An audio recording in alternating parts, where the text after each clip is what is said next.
Good evening, welcome back. My microphone is set wrong. My name is Gabe, and it's really lovely to see you all again. This is going to be fun because when I did a stream last Sunday, it was going to be a one-off thing. And all of a sudden, we have a schedule that's going to take us forward for the next few months. So much has happened this week. We've had a Super Saturday, the first of the season. We've had some scandals. We're going to start with those in a moment. But just to give you a little overview of what the scheduled programming is for this evening, we are going to be streaming for about 2 hours tonight. In that time, we're going to talk about some of the national finals that have taken place this weekend. We're going to cast our eyes forward to what is coming in February, and we're going to generally we're going to try and take it easy. Thank you so much to Talvian for the Prime sub on Twitch. Speaking of Twitch, for the first time tonight, we are multi-streaming. You are maybe watching this live on the YouTube channel or on the Twitch channel. Just so you know, the chat you are seeing on the screen is Twitch chat only. This is because the Twitch terms of service say if you want to multi-stream across multiple platforms, you cannot mix the Twitch chat with a chat from another service. However, I'm turning off the music. Give me a second. However, I can see all of your comments on YouTube. So I can see the YouTube chat, but it can't appear on screen. You can blame Twitch for that. Thank you so much to everyone who's following, everyone who's subscribing. I see all of your names there. And do not worry, Beanie Boy, you are not late at all. We're just getting started. Thank you so much as well to the new Prime subs. Those are Luca Cooney and Talvian over on Twitch. If you are a Amazon Prime user, you can subscribe to one channel on Twitch for free every single month. That then supports me financially and helps me hopefully reach what will eventually be the goal of doing this full time. Now, let's talk about the elephant in the room, which is this. In the last day or so, Klemen Sokonia has been selected as the Slovenian act at Eurovision. And unfortunately, he has chosen to commemorate that with doing something that I think needs a swift response from him. So, in essence, what Klemen did, I'm going to put myself back up for a moment. There we go. After he won in the Slovenian national final yesterday, and we'll talk about that show tonight later, he uploaded this tribute to all of the winners at Eurovision for the past 25 years. One of those was Everybody by Dave Benton and Tanel Padar, a song that, as you know, I get quite protective over. But I see someone saying, can I respond to YouTube chat? Yes, I can see YouTube chat. I just can't put it on screen. So I have Twitch and YouTube chats merged on my end so I can see them together. Thank you so much, Timothy, for that Prime sub. Unfortunately, he chose to do this. For those of you who aren't familiar, this is something that was particularly prominent on TV in especially Western countries, so Britain, France, the US, and so on. In the 50s, 60s, 70s. Thank you for the 5 gifted sub from Ashcombe Marine, and thank you for the Prime sub, Alpha Glitch Girl. This has been generally accepted for a great number of years to be racist and totally unacceptable. And I'm very, very keen, and there's a reason I've not fully passed judgment yet, and it's because of what happened the last time there was a scandal like this in Eurovision. I wanted to highlight this. This was Angela Peristeri a few years ago, who, after she was called attention to on this, I'm going to change the pop-ups in a minute. But bear in mind, for the most part, we're not going to be focusing on the bits of the screen, and I'll read things to you anyway. When this happened to Angela Peristeri, she immediately apologized and said it wouldn't happen again, said she'd learn from it. This is what we need to see now. I think that there is an opportunity for growth here, and there's an opportunity to make this right. I just think it's very, very important that Klemen does this straight away. I'm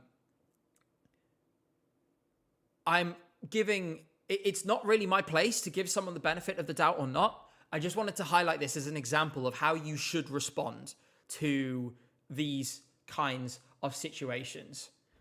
And we will see everything we need to know about his intentions based on his response to this, because there's no doubt that he will already be aware of it at this point. It's been a big blowback today. There needs to be an apology. It needs to be soon. I really, really deeply hope he takes that chance. Similarly, there is someone else who needs to do that, and that is Melody, also selected yesterday, who did this at Your Face Sounds Familiar some years ago. This is actually a similar thing to what happened to Angela Perez-Derry again. Same thing. I think you just have to, acknowledge the fact that you messed up, apologize, and as we saw with Angela Perez-Derry, people are willing to forgive. People are willing to move on. But it has to happen now. It has to happen straight away. I'm sad that we had to start with addressing those kinds of controversies, but I think there's something instructive in this, which is a few different things from my perspective. Number one, I think, as we've seen before, I think we're going to continue to be, if you have 40 artists or 37 this year, it's somewhere between 37 and 40, whatever, year to year, there's going to be some things that some people do where you see it and we're going to be disappointed. I mean, I sure as hell know I'm pretty disappointed right now in seeing these things. How people respond to them, how people grow and learn is going to teach us a lot about these people, in the same way how we grow and learn from making mistakes ourselves teaches us a lot. And so I'm interested and sort of braced to see what they will do. Can you turn up your mic a little? Yes, of course I can. There we go. That should be a little better now. You may catch a tiny bit of background noise, but it shouldn't be too bad. Now we've dealt with that straight away. I really hope we see an apology soon. People can do really, really stupid things, and hopefully, given, like we've seen with past experience, if you face up to them and you address them directly, then there's a pretty good chance that people will forgive you. And I hope they do that. I hope they do the right thing. I hope they acknowledge that what they did was wrong. And then this will, it'll be up to, like I said, it's not up to me to decide whether it's okay or not after that. But the people who it does affect will be able to make that decision. And there we go. I see a Lionate, my mum, in chat, as a black woman. No, I don't have time for blackface forgiveness. And that's the thing. Ultimately, if the people who are affected by your actions don't feel comfortable to forgive you, then I'm sorry. It's not on them to forgive you. Yeah. So I wanted to address that straight away. Wanted to talk about that straight away because it's been lighting up the timeline today. I've seen so much discourse about this. And I think the key thing is, like I said, the message should be learn from this as individuals. We need to learn about, think about how our actions affect people now and in the future. Don't hide from accountability if you mess up. Now, what we're going to talk about tonight, let's focus in on that. We're going to go through each of the national finals that took place yesterday. Jay is going to be joining us in a little bit, as always. He finishes work just as the stream starts, so he'll be coming on in 10-15 minutes. We're talking about Benidorm Fest tonight. We're going to be talking about Belgian Eurosong. We are going to talk about EMA a little bit as well. I was obviously, on a personal note, I'm really gutted about July Jones, not only musically, but just because this is somebody I interviewed her on the ESC United channel a few weeks ago. And I think she would have been such an amazing addition to the Eurovision family. How long's the stream, Taylor? It'll be about 2 hours or so. Let's see where we get to. Stinger, thank you for that Prime sub. I watched Eurosong live last night as a Dutch person. I can't help but adore but that silly but charming Flemish accent. Well, and Jockey, yes, it is live. This is really happening.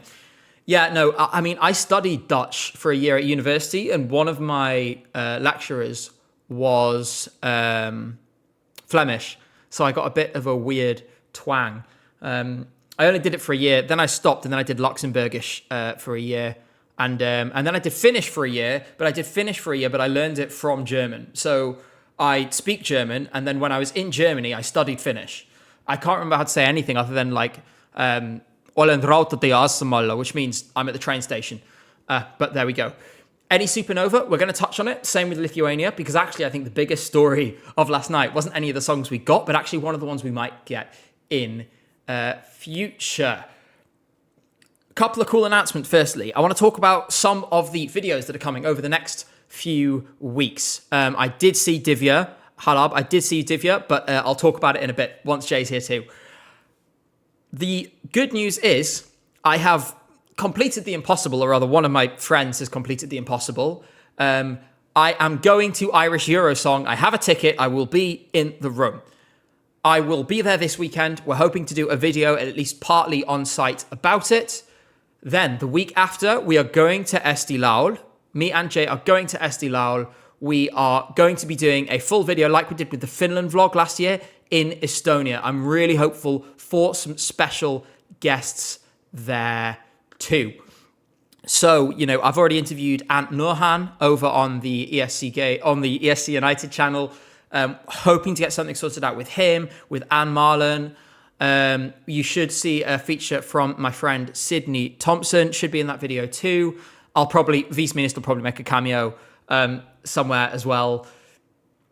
Yeah, so there's just a lot of exciting stuff going on, right? I'm seeing a couple of people asking if it's my first stream. On YouTube, it is. On Twitch, we did one last week, but one of the key feedbacks I got was, can you stream on YouTube as well? So here we are. The main you will not see. Thank you so much, Ferret Phil, for that Prime sub. I saw that. That was very nice. Thank you so much. I also see Anthony. Hey, I love your vids. Oh, and your comment's gone. Anthony, thank you. I saw you quite. It's just the chat is moving so fast that it's difficult to get a hold of it. Zerm is underrated, says Yelta. Well, I actually think that it's really interesting how all of these songs, we've got 7 songs have come out now. And what I don't understand, I'm gonna take us away from Melody and her questionable choices to the odds for the competition. What is Albania doing here in 36th place? What is Albania doing in 36th place? Like, am I the only one am I going insane or something? Because it's very obvious that Albania is going to qualify. And we have 7 songs. And it's quite clearly one of the better ones, if not the best of the 7 we have so far. And it's unique and it's interesting. And I don't buy into, there's a few people saying it might be an outside chance to win. I don't agree with that. But every song that comes out, it looks better placed. It looks better placed. So I can't help but think we are on our way potentially to a really, really good result for Albania. I don't think it's going to be Tirana 2026, but I do think the odds are ridiculous. I'm going to zoom in a little bit so you guys can see a little better. There are some things I'm not surprised by. Dobra Doshli, I think, is still an outside chance of qualifying, but the draw wasn't great for it. Last seems a little harsh. Luxembourg, I understand it because, with respect, it doesn't work for me. Slovenia will go down further. I think it's a bit of a spoiler for later, but this song is dead on arrival. It's not qualifying for the final. Spain, many opinions, but we'll talk about that later. Greece, I think, is the only one that's placed about right, because I could see Greece finishing 11th, 12th, 13th with Claudia. That said, I do think it was the best choice in that national final. But yeah, the other thing is, I mean, the thing is with betting odds as well, you sort of have to take a bit of a smell test this early on, because you don't know most of the entries. And they don't really matter that much until rehearsals start, because rehearsals will start and everything will reorganize itself. Am I being held captive in July Jones' basement? No, I'm not. I'm not, but I know a good portion of my subscriber base probably wish they were. I do agree that she was robbed, though, because I actually thought her song was really cool. I love the kind of early Britney vibe. And the thing is, because we talked about this before it came out, and about how she was going for that early Britney vibe, and I thought she really nailed it. I thought it felt really, really authentic. And I would have loved what could have been done with that song, with the backing of the broadcaster at Eurovision. I thought it had a lot of space to grow into. I'm just going to check if Jay is knocking around just yet. He's just setting up now, so Jay will be joining us in a few minutes. Thank you so much to Sasha, Crazy Slots, Bitchieri Smoothie. I've definitely pronounced that, mate. Bickier Smoothie, something like that. Sarah's a cat, Winnie and Alexa, for following over on Twitch. This is going to be a busy season. There is a lot going on Twitch and YouTube from me this year. It's hopefully going to be a lot bigger than last year in terms of the amount of stuff we're going to do, and we're hopefully going to do some stuff in Eurovision week as well. Make sure you followed on Twitch. Make sure you've subscribed on YouTube. Videos every Friday, 8 p.m. And then, of course, streams on the Sunday. It's interesting looking in chat and seeing some of the different things. And I'm seeing some things that I really disagree with and some that I agree a lot more with. For example, I'm seeing... one thing that I really noticed, and I'd love to know, we're going to talk about Benidorm Fest first, so we will talk more about this in a minute, but just to open up the discussion while Jay is starting up. Mel Omana was not on my radar at all before the competition. In fact, wasn't on my radar at all in general. It wasn't, the song didn't really connect with me in studio, but I saw that live. Thank you so much, Endern, for that Prime sub. I saw that live, and I was like, wow, like... I don't think, and we'll go into this in more detail, it wasn't the song for Eurovision, but she was easily the best live performer. Like, her vocal was perfect. The technicality in her vocals, all the different kind of sounds and voices she was able to produce, it was just really, I thought it was really special. And I saw it both in the semi-final and the final, and it blew me away twice. I thought she was excellent. And, you know, it's just really exciting when a song catches you off guard like that. I'm seeing a few people, you know, saying she was robbed. I do think maybe, you know, I thought she should have won the jury, because if there are things that the jury are looking out for, then that's it. Thank you, Jules, for that Prime sub. We're hearing a lot of fire so far. Grisana was robbed. Grisana will have a chance. Grisana is still to come in Una Voce per San Marino. I do think the big mistake at Benidorm Fest, from the jury's point of view, was to put melody so high. They should have seen it coming. And, you know, now we have sort of, I mean, this is spoiling it a little bit, we have pretty crap Schlager. I will say, we're going to speed through Benidorm a little bit tonight, just because the video on Friday is going to be a full review on Benidorm Fest. For the Spanish viewers watching right now, we are hoping to upload that with full Spanish subtitles and everything. So you may see an ESC Gabe video appear on your timeline with a Spanish title, which would be something new. But that's something I want to explore. It's something I want to do more often. When I'm talking about a specific country, it would be great to be able to reach the audience in that country by having proper subtitles in their language. I'm seeing a few people ask if I've listened to songs from certain national finals yet. The honest answer is, for the most part, no. There's so much going on, and because I need to have enough of a grip to speak to you guys about it, that I'm deliberately sort of waiting week by week and then sort of really intensely engaging with things for a week or two, and then, you know, move to the next thing, go back to it and make a video, and so on. De Teresa was robbed at Benidorm Fest. My girlfriend's favourite was De Teresa, and she was very aggrieved when it didn't qualify. I didn't quite get it to the same degree, but, you know, we'll allow it. I'm waiting for Jay, and I think I can see him now. However, Jay, you will need to turn on your camera so I can put you on screen. So he will be joining us shortly. And he's still muted, but if I press this button, he should appear on screen. There he is.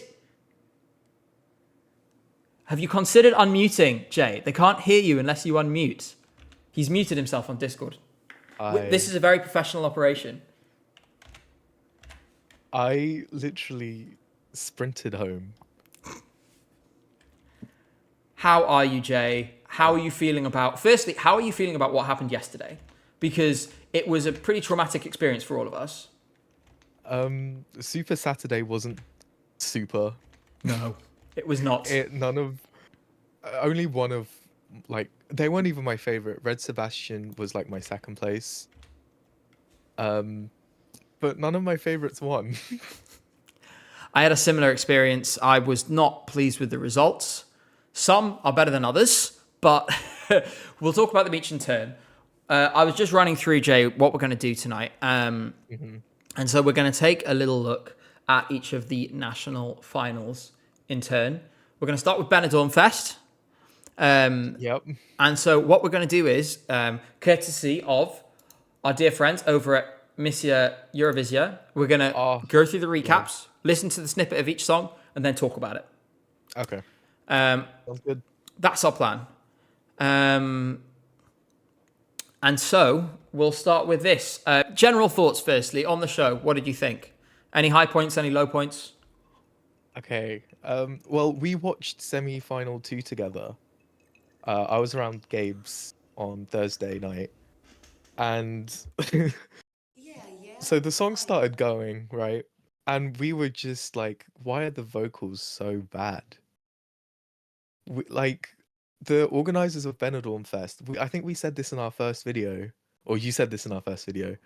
They need to start screening these artists if they can sing live. Shout out Fuser Nocta. Ridiculous. It's actually getting ridiculous. I do find it extraordinary. And I mean, there's one specific song I'm going to talk about the vocals. Actually, there's a couple.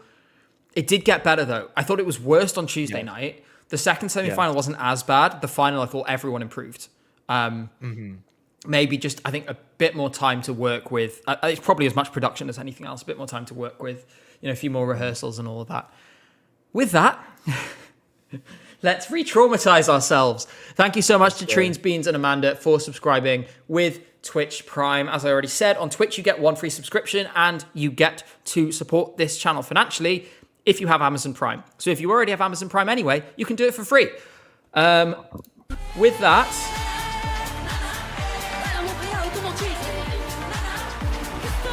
that's our first song. And we're going to play very brief snippets because YouTube streaming is super, super, super, hard on copyright. So we have to be careful. Sash from Discord, thank you so much, Sasha, for the tier 1 sub as well. It was interesting for me, Jay, and I'd like to know your take on Daniela Blasco, because I thought her vocal, she clearly had seen the criticism from her performance in the semi-final, and there was much less backing. Yes, and on one hand, I really respect it for, being like, well, fine, you want to hear me without backing, I'm going to do it. As a result, I felt it didn't have as much of an impact. Now, there's a question about, is that a good thing? Because it means that you're actually hearing what the singer's really like. But how did you feel it compared, this performance, to the semi-final? It was a bit more underwhelming in the final. It's because, as you said, the backing vocals weren't as prevalent. But are you still a bit tired? A little bit. You're a little exhausted. Jay has come in. You guys need to give some respect to Jay. He's come in here straight off of a 12-hour shift. That is commitment to the cause. But no, I do agree that it was quite underwhelming. I was hoping for more. I think also I was really excited after the first performance, because in the semi-final, even though there's a lot of backing vocals, I actually really enjoyed it.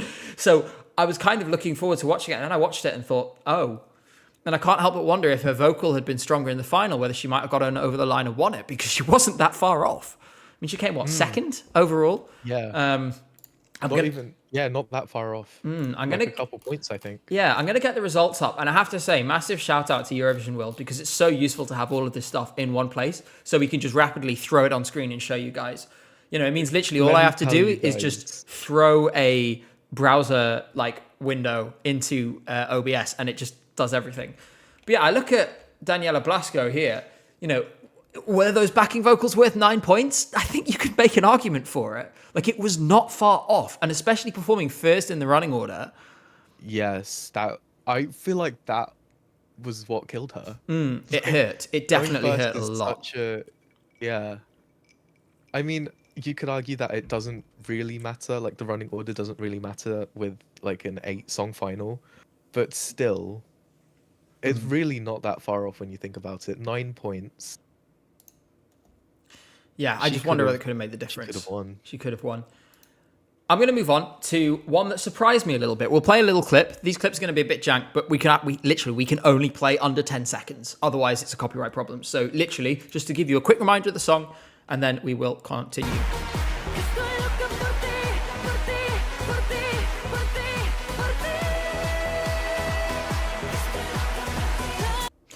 Another big surprise, I think. Not one that people were looking at before the show as a potential finalist. I think probably people wouldn't have thought she was going through. This really surprised me in like a positive way. Like, I really enjoyed this and I didn't expect to. Her voice was pretty good. I thought it was a fun, upbeat pop song. It's not the most interesting, but it felt quite Swedish in some ways. Yes, it did. I really enjoyed this live. It was just fun. It's sort of, it's like a kind of mindless, like, you know, oh, I'm sort of bopping along and I don't need to use my brain all that much. I can just kind of jump up and down, and it's like easy listening in a weird way. Right? It's like, simple, straightforward. Yeah. Yeah, I enjoyed this one live. It stood out to me in the semi-final. Because like I was not expecting it to sound that good live. Yeah. Obviously it wasn't perfect, like some of the falsetto notes were just a tad bit off, but I'm nitpicking. Like, there were worse falsetto notes in this show. Exactly. There were much worse falsetto notes in this show. Yeah. I just want to say my thoughts are with Beanie Boy in the Twitch chat, who's saying his pizza is taking too long to arrive. Oh no. Which is something that I'm very familiar with. Pizza, delivery drivers can never find my address, so I have to go out and stand in the street and like wave a torch around to get them to see me, which is very irritating. I've seen Gabe do that. Someone in the YouTube chat has shouted in all caps, "What do you think about Albania being second in the community ranking?" We will talk about it later, one thing at a time. We'll talk about Spain now. We're going to go through the national finals from last night. We will get to everything. I promise. I absolutely promise. Yes, I stand with Beanie Boy too, Adam. Let's move on to whatever the next crime is. This is probably really loud on the stream side, so I'm going to turn it down here. There we go. So, Kuba did great. It's The Last Airbender! Oh my god. Okay, I have thoughts. He's here. I'm sorry. It really, really, really looks like The Last Airbender. I'm a little bit behind, by the way, on subscribe. I just want to quickly say thank you to Taka, who prime subscribed a few minutes ago. This one, seriously.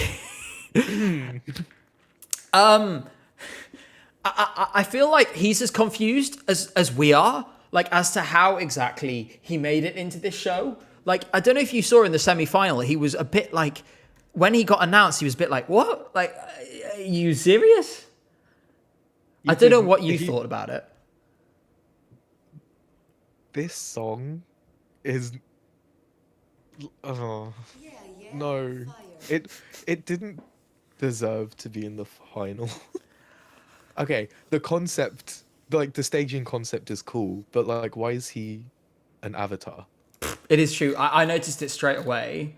And I think I'm looking at this and I see in this semi-final, I know Carla Frigo was probably like the fan favorite beforehand, but De Teresa, I thought was a real loss. I mean, also personal shout out. I know it was never going to go through, but Celine Van Hale, I really enjoyed that song.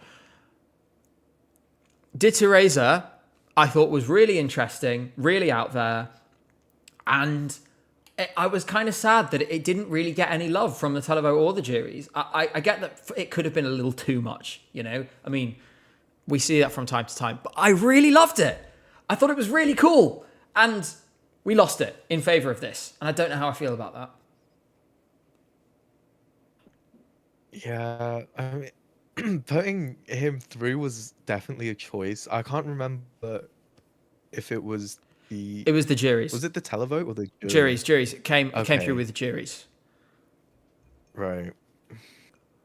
So juries, what is going on? And it is funny Sorry, as I'm just like, it's fine. You're fine. Don't worry. As Tove Logan oh my says God. in chat, put the juries pushed him through and then gave him 18 points in the final. What was the point? Yeah, it it, it was an odd one. It did feel a little bit like, you know, that. I'm just going to throw up our. Thank you so much for the prime sub, just Chulek and also Sam Cotton a minute ago. I wish I could throw up that, you know, that meme where it's all the guys sitting in the boardroom with Big Bird. This felt a little bit like that. Yes. A bit like, what the hell is a polar bear doing in Arlington, Texas? Like, obviously, I'm happy for him. I'm glad he made it, but it didn't feel like it fit with the rest of the show. And I guess you're going to get a sneak No, like it didn't. this in most national finals where you have 8 or 10 or 12, whatever songs. But I didn't really understand. Let's look forward to the next song, which will be, it's La Chispa. I'll play the snippet in a second. Oh, But Jay, I'm going to warn you now, I'm about to drop some really unpopular opinions. okay.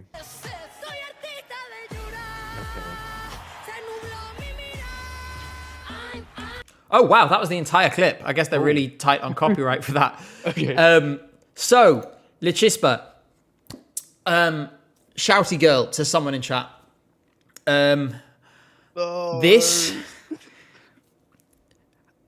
I feel like you have thoughts, Jay. You go first. I feel like you're in pain. I feel like you wanted something from this you didn't get. Yeah, okay. We cannot deny that the vocals on this song were terrible. They were really bad. And I was so upset when I heard this in the semi-final. Gabe literally, do you remember my reaction? I was like on the floor. It was just, Those notes. I mean, to her credit, she was much, much, much better in the final. And people are mentioning the staging was good. Yes. The staging was good. The problem is, and this was my actually number one in studio, I think, beforehand as well, or one of my top ones in studio.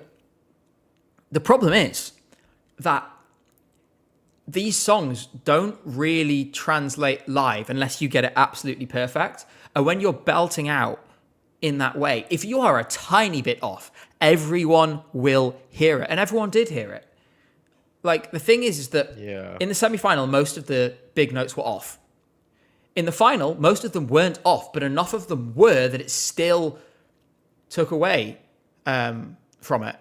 And that, unfortunately, meant it just felt really, that people have talked about kind of feeling like they were shouted at. I think there's shades of Blanca Paloma with this, because people who liked Blanca Paloma and liked AR absolutely loved it and couldn't get enough of it. But people who didn't like it said it felt shouty, it felt shrill, it felt sort of aggressive.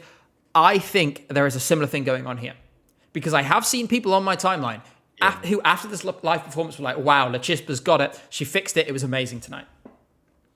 I just want to put the counter argument. Personally, I thought she didn't deserve to win, and I thought she didn't have a great showing on the night.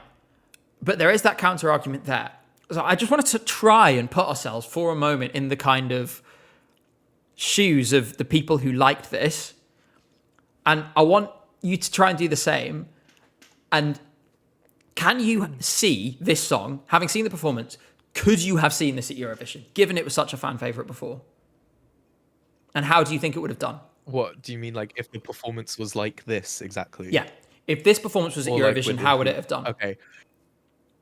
It would have not done that great, in my opinion. The juries would have tanked it if they heard those vocals. I feel like if you have given her maybe 2 more months before Benidorm Fest, she could have improved a lot, and then she could have maybe won. You think she could have won? I really like this Benidorm song, so Fest I'm or biased. I'm biased. okay.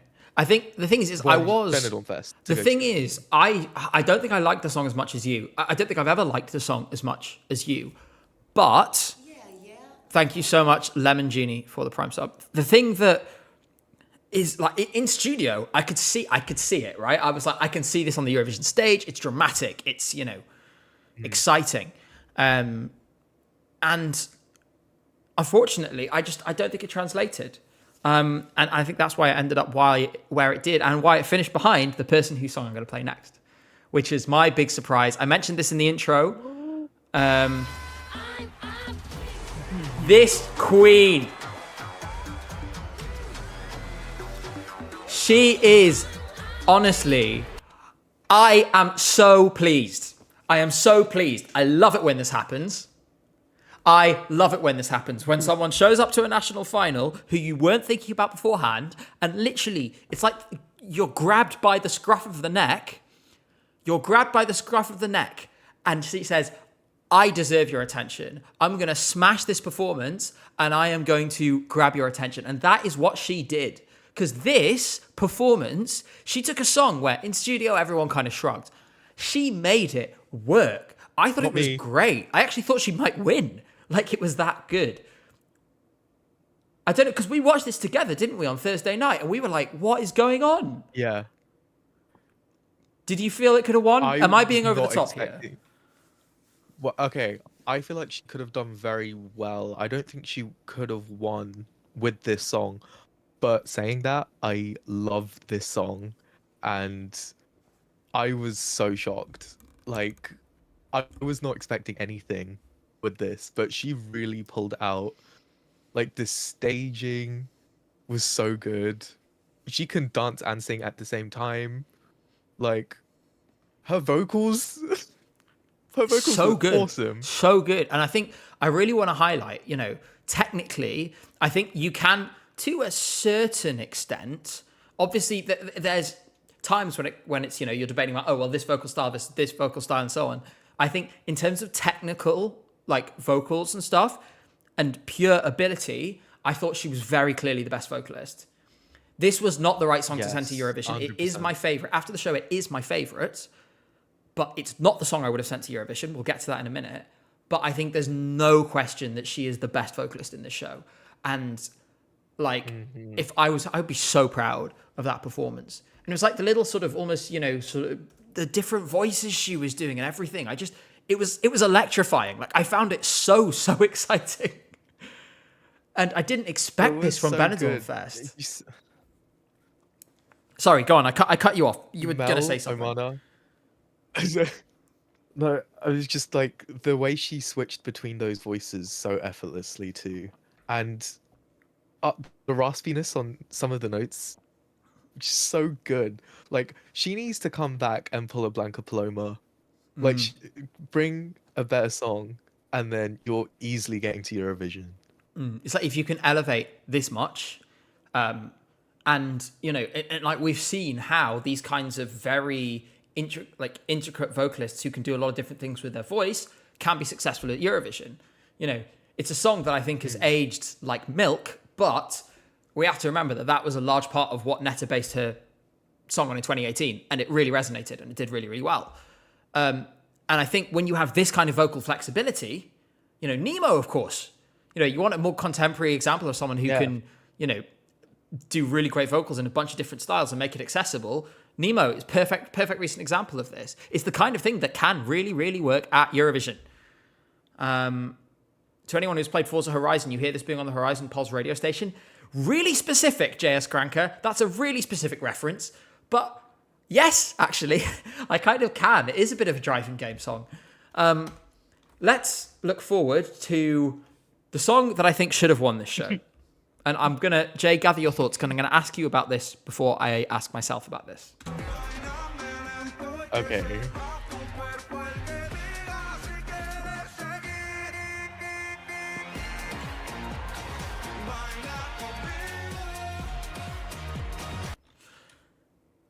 Go ahead.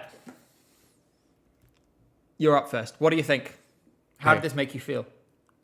Remember that this stream is PG-13. Okay, so the song I think is pretty good, right? It's kind of in the same, okay, not in the same genre as Quiero Arder, but like it's kind of like this year's Quiero Arder, if that makes any sense. Yeah, I see it. I see it. Um, this vocal performance though, I don't know why, but he doesn't sound good. Like he does this thing with his voice where he kind of just sounds like bored, Yeah, I know what you mean. I know what you mean. especially at the beginning. Like if you listen to the beginning of this performance, it sounds like he's bored. I kind of know what you mean, And actually. I do but kind of know what you mean. yeah, but other than that, like yeah, it's a good song. It's Eurovision ready.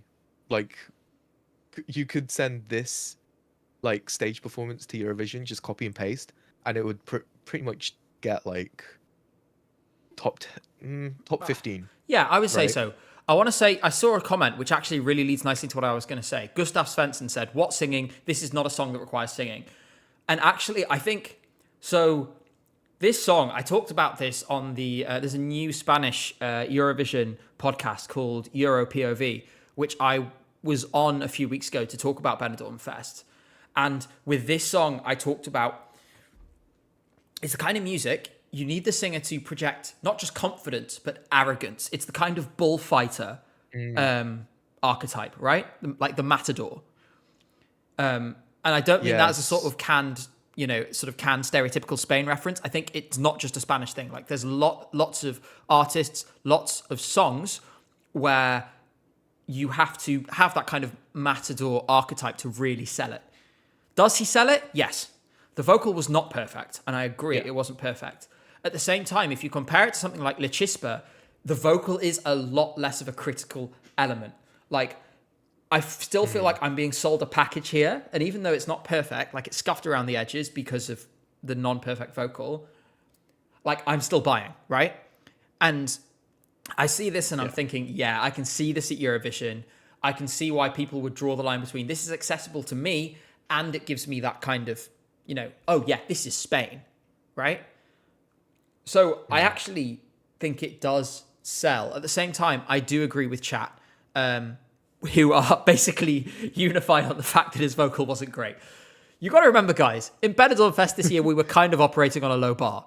I mean, it wasn't Moldova, but like, you know, it's yeah. Someone says you can fix asteromatostatic staging, but you can't fix this mess. I do think there's something to that. I think it's easier to fix a bad a bad staging with a good song and a good vocal than a good staging with a bad song, right? And it says a lot that this song was better than Melt Amana's. Melt Amana fulfilled the potential and got as high as she could. This song, had it been performed perfectly, maybe would have just pushed it over the line. Yeah. Yeah, and If this Icon was Blanca did perfect, it would prove you have can won. fix vocals. Sorry, I cut you off. Go ahead. Um, What were you saying? You were the saying that this could have won. comparison between oh yeah, this if it was if this if okay, I'm like Take your time. Just keep stuttering going. everywhere. Push through. Just push through. Um, If this had perfect if this was vocals, performed perfectly with perfect vocals, this would have won, and like nothing would have come close. I feel like yeah. if his vocals were like in the studio version, basically is what I'm saying. Moving on to someone who actually can sing, which is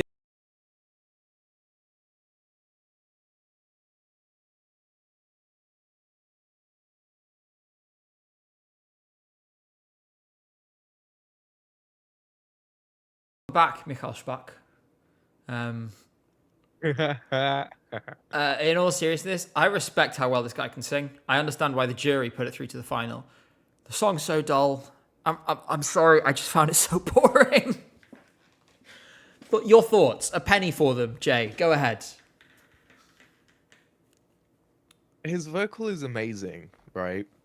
But this song is like watching paint dry. It does nothing for me. And it's kind of a waste of a good vocal, you know? I know what you mean. I know what you I mean. don't know. That's all I have to say about this song. Like, I mean, I just feel nothing. yeah. I mean, this is the thing. When I saw it in the semi-final, I was like, well, everyone else. This was on Tuesday. Everyone else was crap. Gigi says Melody won with 39% of the vote. No one else was going to win. Yes, if Jacob Ayo had peeled off some more points in the jury. But yes, I saw it on that night on Tuesday when nobody was singing in tune, and then he came out and delivered a not very interesting song very well. It was clear that he was going to qualify, and it was clear it was going to be jury-led, right? It was almost the stereotypical jury bait. But I have to say, with respect for his genuinely gorgeous vocals, he is such a stunning singer. I found it so dull. Like, just Agreed. really, really, really, really dull. And I don't really have anything else to say about it either. Who's next? Oh, it's her. There's not much to talk about. We've got plenty of talk about with this one.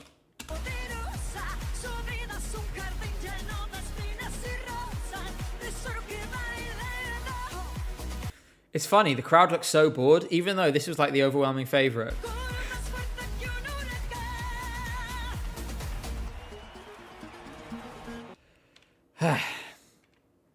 Spain.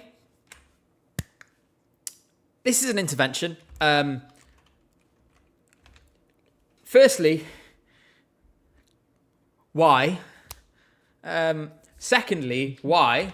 Thirdly, there's something about this which has been living rent-free on my mind since the performance, which I'm going to quickly skip to in this video. You probably already know what I'm going to. Where is it? You will know it when we see it. Let me skip through. It was just here after her big note, which she managed to mostly do all right this time. What is this? Why is she doing that?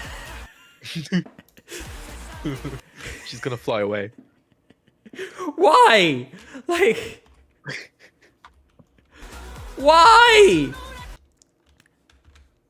Why would you do this? Like, I was watching this and then I saw her do this and I literally just burst out laughing. I was like, how is this? Like, and then everyone looked at this and thought, Slay, she's the one, let's have that. Am I going insane? Have I lost touch? Was I ever in touch? I mean, that's actually a question in itself, whether I was ever in touch. Yeah, someone shouts at helicopter, helicopter. That is exactly what I thought. It's literally, it's Slavko Kalazic, Montenegro 2017, as Grupo says in chat. Even if it is someone else mentioned, I think it's something from traditional flamenco. It's so totally out of fit with this performance. And did I see the controversy about Melody, the blackface? Yes, we talked about it at the start of this stream. The VOD will be available on the channel afterwards, so you can go back and watch if you want. Died 22, born 25. Welcome back, Ranella. Yep. Someone called her a fidget spinner. No. Oh. Someone make that edit right now. Someone make that edit. Cat, Eurovision cat, make that edit right now. Oh, God. In all seriousness, this song, I don't get it. I didn't think it was anywhere near the best one. I thought it was a bit shouty. And I don't understand. I don't understand why they did it in this way. I don't understand why the Spanish were obsessed with this. I thought there were a lot of better options. And this feels essentially like taking the same route as Zora, which I guess on some levels is respectable, being like, screw it, we don't care what everyone else thinks. We're just going to send the thing that we enjoyed. Even if that thing isn't the best option. That's what I feel Spain has done this year. That's what I feel they've done with this song. What are your thoughts? Do you feel the same as me, or do you like it slightly more? I actually genuinely can't remember what you think of this, so I'm interested to know.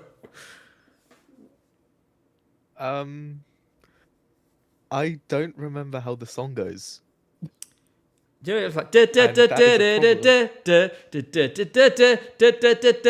I gotta stop now. Did that help? It's a little bit, but I just remember it being, as you said, it was quite shouty. I don't really have any thoughts about this song. I don't like it. I With think all due respect, I don't really like it. it. Someone says it's what Spanish Eurofans like the most. I do kind of get that, but I don't know. Maybe the jury control wasn't such a bad thing after all. Where is it? Here. Another thing I wanted to point out, by the way, I don't know if you knew this. Apparently, actually, I can't see it. Apparently, Thomas G. Someone said Thomas G. was involved somehow.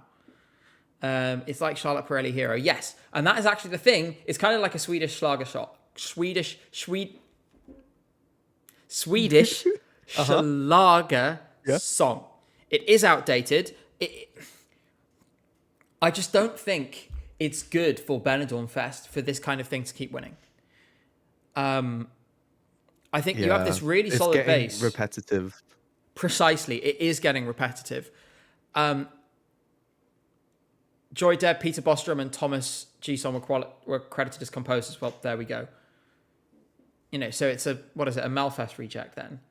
Like, you really need to produce, like, if you look back to Blanca Paloma, sure, Blanca Paloma did badly. This is going to be the third year in a row where Spain has a terrible result. Blanca Paloma did badly, but think about how different the conversation was. Because how many of you remember on social media what most Spanish Eurofans were saying after Blanca Paloma's performance? They said, we regret nothing. We regret nothing because we sent something that is great, that represents our culture and everything else. And that, at the time, I felt like was a really good feeling. And there is a certain extent that you do need to, Portugal does this as well, where you need to say, oh, screw everyone else, we're just going to send something that's representative of us that we love. I wonder whether we're maybe getting a little bit too much. Like, you might want to think a little bit about the contest, because I don't know, I feel like there's a bit of a stuck in a rut kind of thing now, and Benidorm Fest has gone backwards, and its prestige has fallen. The production is worse than it was in 2023. I remember really liking it in that year. I just feel like there's a bit of a crossroads now. You have to do something differently. So yeah, that's what I'm worried about at the moment. I feel like we're losing track, especially for one of the greatest music industries in the world. The Spanish speaking, and the Spanish specifically, music industry is incredible. If I was Spanish, I wouldn't be happy with this choice of songs at all. If I was Spanish, I'd be very proud of my nation's culture, of my nation's music. I'd look at this and go, where is it? I'd look at Blanca Paloma and go, okay, it didn't go well, but it was like, it was legit, Like, it was so solid, so real. This isn't. I don't know what you think, Jay. To be honest, I don't know if you're a big fan of Spanish music, but I don't know. Spanish music. I'm kind of over it. Yeah. It's not good, to me at least. I don't like it. I don't think it's just to you. I think there's a real problem here, and I'm just sad. I'm sad about it, and I feel like we could be doing a lot better than this. Maybe next year. As I said, the next video, this Friday, there will be a video on Benidorm Fest. 8 p.m. UK time. That's 9 p.m. Central European time on Friday. Set your calendar now. We will be reviewing Benidorm Fest this year in a little more detail. I really like the fact that we get to sort of freewheel a little bit here and then do the more formal thing, right? But that will come back. And so you'll probably hear some of the same jokes. The welcome back Last Airbender joke is definitely going to be in that. With that, I think we should move on to our next national final, which is Belgium. And I'm going to upset some people. Yeah, I'm going to upset some people. Once again, we're relying on the Monsieur Eurovision recaps. If you haven't subscribed to Monsieur Eurovision, they are the fastest, they are the best. There will be a recap up on their channel 4 seconds afterwards. And I have to say, before I start, I have listened to all of these songs now. I watched all the performances back today. Jay, general thoughts. What did you think of this national final? Because I was quite impressed. Okay, I only caught the tail end of it because I was at work yesterday. But from what I saw, it looked well produced. It was. So that's Yeah, something. I thought so. I thought it was, how do I word this? You know, last time they did a national final, Mm-hmm. I feel like it was a bigger event, you know? Yeah, a little maybe. Maybe I can that's see just that. because the stage was bigger or something. But I feel like more people were excited about the last national final than they were this one. I will Uh, say, I'm not sure I agree, just because I think there was some hype around this. I thought, for two reasons. I think Mentissa, as an established artist, brought in some interests. I also think that there was, even though, pardon, I'll talk more about this in a minute, even though I don't get it, there was clearly hype around strobe lights. mhm. I just had to mute for a second because I've been drinking. I'm not telling you where. I'm not telling you what fizzy drink it is because no free promo. But I'm drinking unspecified carbonated fizzy drink. In terms of is it a bigger show, Dolphin Dane has pointed out something interesting in chat, which is that they borrowed the stage last time from an award show that was happening at a similar time, and they've speculated was that not Oh, possible? You know, at the same time, I do think this, because I mean you can see it on screen now. It is quite a cool stage, and they did do some interesting yeah. things with it. It's like a catwalk. Yeah, and that kind of suits actually. I thought it was quite nice. You get that nice surround thing, but also it makes the room. It actually quite works. That's clearly quite a small room, and they made it feel um, quite nice. Spacious. One more thing to note before we start, and then we'll listen to some of these songs. The performance of Désolé by Mentissa is not up on VRT's channel. All the other ones are. That one isn't. Oh, really? Yeah, I'll show you. I'll show Do you we know now. why? Let's have a little look. I'm going to go to. So, you can see if I go to music on VRT1. So, you have 1, 2, 3, 4, 5, 6, 7. Where's Mentissa? She's not there. So, Do we know why though?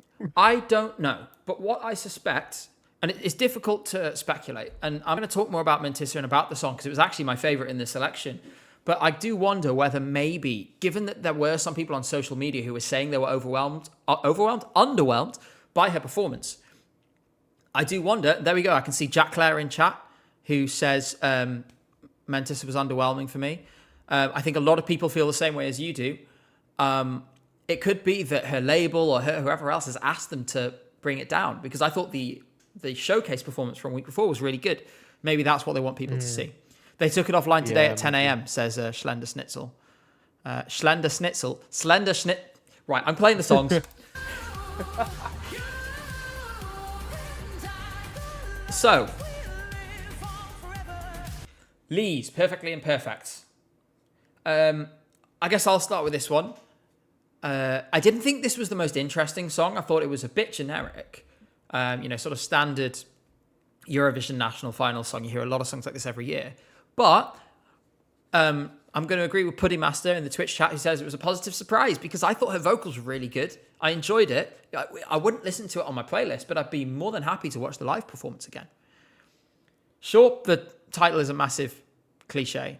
But I genuinely really enjoyed this.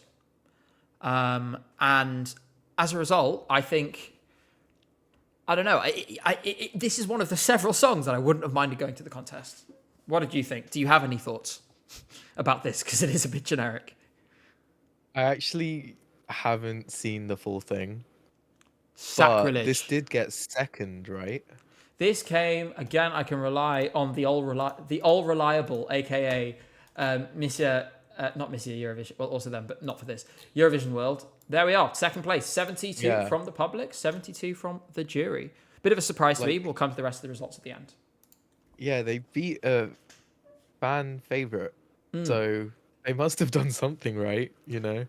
From what I heard in that snippet, it sounds good. Like the vocals were good.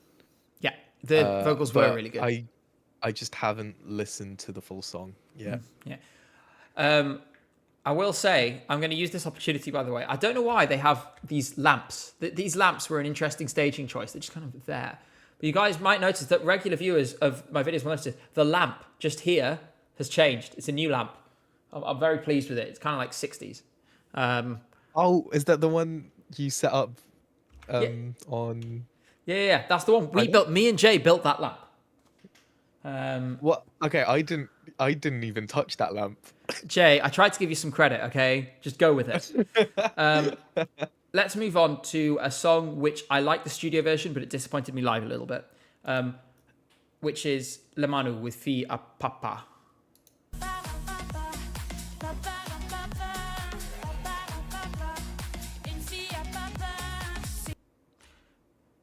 Now, Jay, tell me if I'm wrong. 2016, every single British club, all the music sounded like this.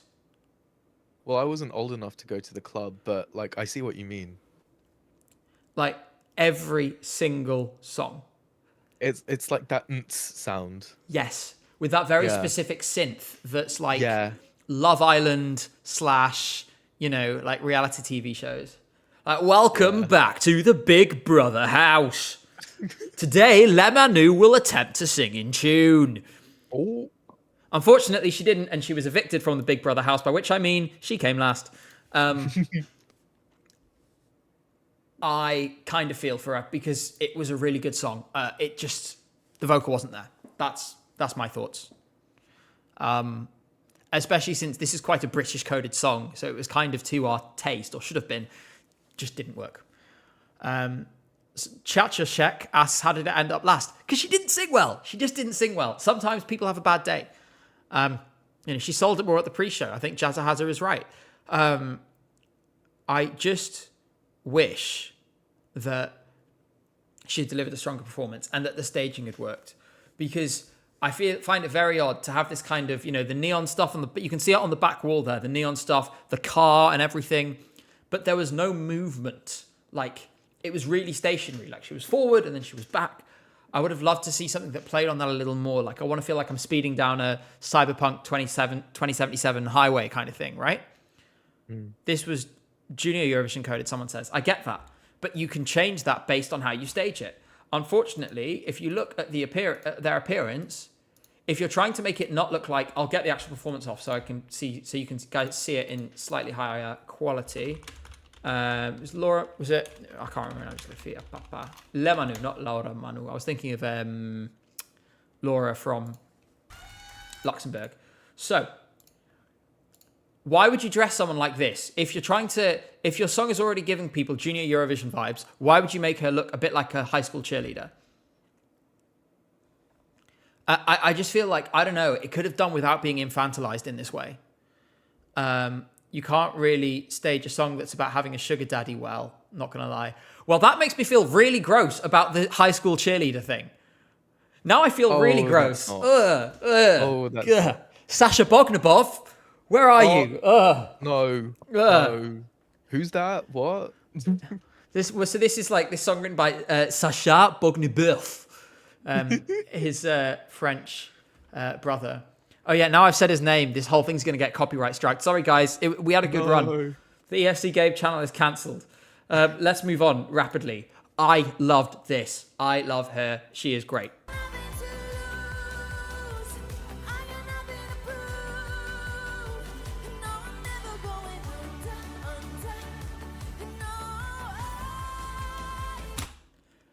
Melody Festival.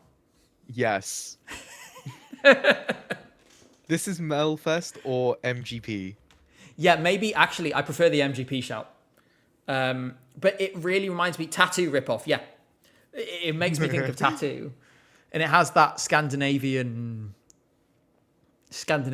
thing, I guess. Like flair. It has a Scandi flair to it. And in fact, that's actually something to mention. We're going to have a very brief side discussion since it's reminded us of MGP. Is it just me? And I'd love to hear what everyone in chat has to say about this.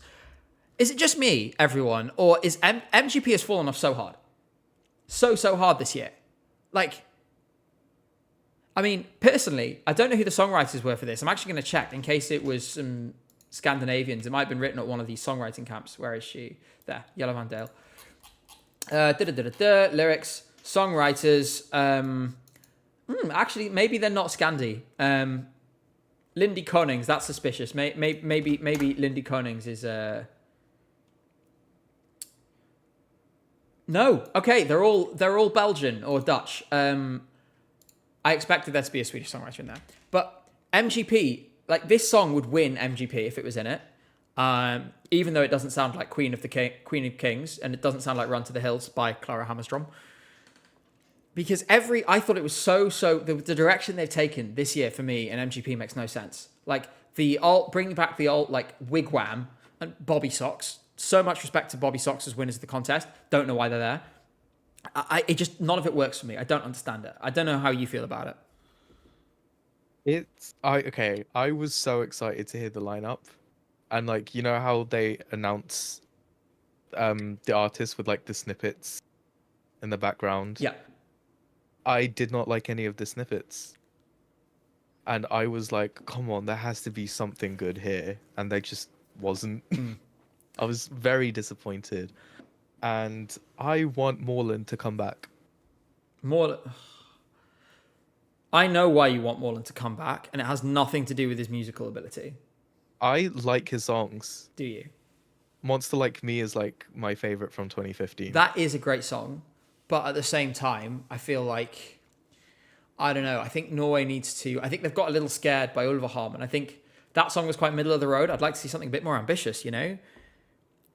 Ulveharm was a risk. It was always a risk. Bit of a Blanca Paloma kind of situation, maybe. But I would love to see them try again in Norwegian.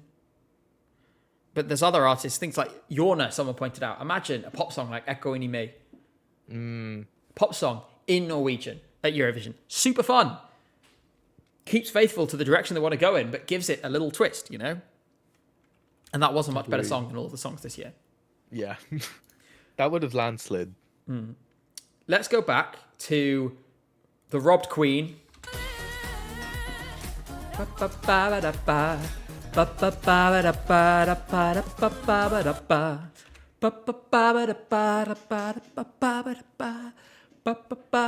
Okay, she was my favorite. She was my favorite. I loved her. I thought she was great. I'm going to start with this one because I loved it. I thought it's super catchy, and I understand why people went for the more dramatic option in Red Sebastian. But for me, this was my favorite song. I could have seen it doing really, really well at Eurovision. I could have seen it being a massive hit in Francophone countries, especially. I just thought it was a shame that they didn't elevate it more live. And I think I understand why Mentis, whether it was her or her label or whatever else, whatever the reason is behind the decision to take the performance down, I think I understand it. It's a bop, and I think it could have done really well, and I was sad to lose it. What did you think? Did it underwhelm you, or the performance underwhelmed me a little bit. Her vocal wasn't as good as in the showcase, but I do really, really love the song. I play it all the time. It's just it's an easy listening song as well. Yeah, right. I think that's like true. You can just put it on and you can just like bop your head. So like, catchy. It's just it sticks in your head, but like in a good way. I mean, for me, I always, like I listened to it once, like just the snippet before that live performance even came out the first time, and instantly it clicked, and I was humming it like in the shower. I'd find myself sitting on the train and then going, having just heard that tiny snippet. And I thought there was a lot of potential that came with that. I'm sad we won't see it realised. Maybe it was a little too polished, because this song was like so polished it was shiny. Like it was like a perfect cube. You know what I mean? It was shiny, it was spotless. And maybe I think you could have used a little more edge. I don't know how you feel about that. It was just it's clearly so refined in terms of how it's been produced. that maybe it makes it a little boring. I'm just trying to think. I don't agree with this personally. I'm just trying to think about how people who didn't like the song might have felt. I'm trying to put myself in someone else's shoes rather than my massive bias towards this song, because I do have a massive bias for this song. Did any of that make sense? I'm sorry, that was a total ramble. Go ahead. I can't imagine anyone like detesting this song, you know? Like it's such a likable song, like, and even if you don't vibe with it, like, I feel like you just can't hate it. I don't know if anyone agrees with that, but I struggle to see how, unless you find it irritating. I can see how people would find it irritating if they just, if you hate the song but the hook catches you, then yeah. A few people have said, I've seen it a few times now. I've seen Harris's comment just now, but a couple of people said it before. The famous German radiotauglich, radio suited. Yeah, there is an element of that. There is an element of that. Let's move on to the next song, which is Welcome Back, Lake Malawi. oh my god. Doesn't he look like that guy from Lake... He looks like that guy from Lake Malawi, right? No, because last night I was literally like, he looks so familiar. Where is he from? He's a friend of a friend of a friend of a friend. That's why he looks familiar. He looks so much okay, like that makes Lake so Malawi. much sense now. Okay. This is boring. Do we agree? We agree, chat, don't we? Yeah. Right. Okay. So I was watching this national final with my family. Shout out family. Hello. I know you're watching. See if your dad calls you broke this week like he did last week. Please don't. Please. Okay, no, but we were laughing at this song. Like, Super generic, right? Yeah. And the staging, like, I get it, but like also really he seems like a nice guy, but if he's gonna try again, please give him something good. Yeah, I mean, I'm looking at these lyrics now. Hope the fire never dies, staying young till the afterlife, letting nature calm my mind when it strikes like thunder. I'll keep on running, I'll keep on trying, I'll keep on fighting. It's generic, it's... I will admit, I'm a bit of a sucker for like depressing songs. So if you give me a song where it's like, I'm miserable, I'm depressed, I'll be like... Winner. It's amazing. Winner, exactly. But yeah, it's just boring. Something that wasn't boring, but it was certainly something. Oh my god. Oh my. Apple Jr. We'll talk about catharsis later.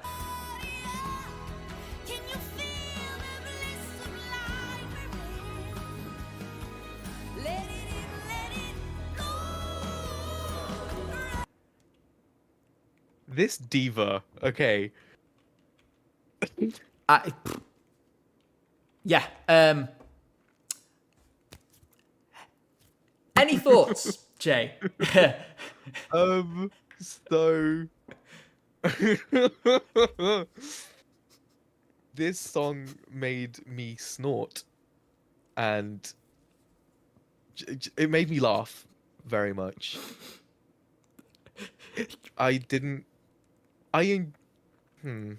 She took disaster publishing. Chat is popping off right now, by the way. Everyone is like, oh my god, not this. So the strength of feeling, I think, is shared. We're not alone here. Okay. You know how earlier you were like, I feel like I'm being shouted at? Yes. This is the embodiment of that statement. Yeah, that's what I thought too. And it's just, I don't know. I feel like it's this kind of out there thing that some people like, but I don't know. I'm not getting it at all. I'm really not getting it at all. It's a very loud song. Yes. Even when it's quiet, it's loud. Yeah. Like, I feel like you could put her on one side of the country and you can hear her from the other side of the country. Oh, yeah. Oh, that's mean. It's like, yeah, they use her to signal to, you know how they let like cattle graze over an immense, great tracts of land, and then they sing, in Switzerland, they yodel to get them to come back, right? In Belgium, they just stand Stephanie in the field, and she starts yelling, and they come and they run away, but they all run away in the same direction. So then you can sort of, I feel like I thought that joke sounded better before I said it. And then I realized it was the wrong way around. And then it's like, oh no, they go away, they don't come towards it. The whole premise doesn't work anymore because it's not like the... Anyway, thank you, Muriel, Happy Ninja Jux, Rally Truly, and others for following on Twitch. Don't forget to follow. If you haven't followed on Twitch yet, follow on Twitch. If you haven't subscribed on YouTube yet, please do subscribe. We stream every Sunday night and we release videos every Friday night, both 8 p.m. UK time. That's 9 p.m. Central European time, 10 p.m. if you're in Finland, and 3 p.m. if you're on the east coast of the United States.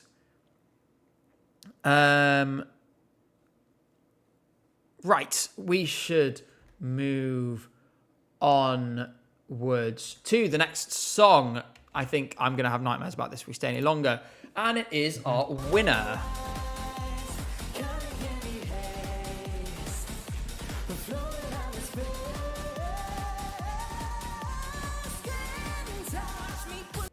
So. You go first. Okay. So I'm not going to be mean about it because I understand the appeal. It doesn't appeal to me. I do understand the appeal.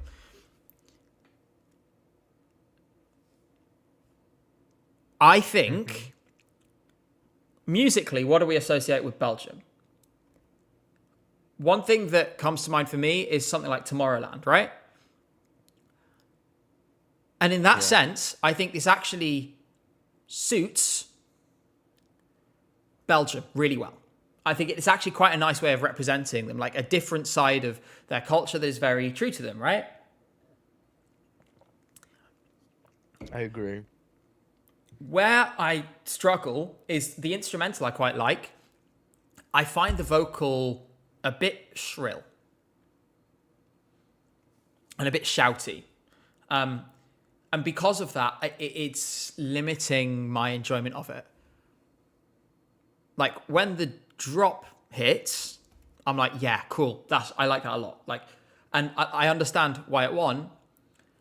I don't think it's going to contend for a win, because I don't think it's going to do that great with the juries. And I don't know. I don't gel with it right. I don't know if you feel any different. So when I heard this song first, I thought it was quite overrated, right? But then, I don't know, watching the live performance, I'm kind of vibing. It's But fun. I am a sucker for instrumentals and like good, like hard hitting beats. So I'm kind of biased with that, but also I do see what you're saying with his voice sounding shrill. I think if it was a vocal contest, he would have lost. Yeah, I think that's fair.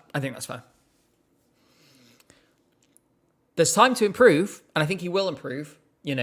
Reliably, you can assume that people will be, in general, better at the actual contest than they are at the national final because they're working on this specific one song for a long time.